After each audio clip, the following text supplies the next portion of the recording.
खैरपुर के इलाके टंडो मस्ती में एक अफसोसनाक और दिल दहला देने वाला वाकया सामने आया है, जहां जरगे के फैसले पर एक खातून को बेदर्दी से कत्ल कर दिया गया और इस वाकये की वीडियो सोशल मीडिया पर तेजी से वायरल हो गई। तफसीलात के मुताबिक ये वाकया सिंध के ज़िला खैरपुर में पेश आया, जहां गैरत के नाम पर एक और जान ले ली गई। वायरल वीडियो में वाज़ेह तौर पर देखा जा सकता है कि मुल्जिमान ने जरगे के फैसले के बाद खातून पर फायरिंग की और उसे मौके पर ही कत्ल कर दिया।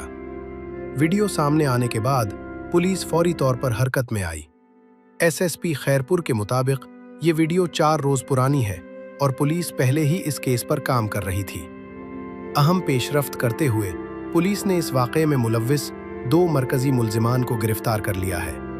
पुलिस के मुताबिक मुकदमा 4 मुल्जिमान के खिलाफ दर्ज किया गया है, जबकि बाकी फरार मुल्जिमान और सहूलतकारों की गिरफ्तारी के लिए मुख्तलिफ मकामात पर छापे मारे जा रहे हैं। दूसरी जानिब सिंध के वजीर दाखिला ज़ियाउल हसन लंजार ने वाक़ये का सख्त नोटिस लेते हुए एसएसपी खैरपुर से तफसीली रिपोर्ट तलब कर ली है। अपने बयान में उन्होंने कहा कि ऐसे वाक़यात सिंध की सूफी और पुरअमन रिवायात के खिलाफ हैं और इस घिनौने जुर्म में मुलव्विस तमाम अफराद को कैफर किरदार तक पहुँचाया जाएगा।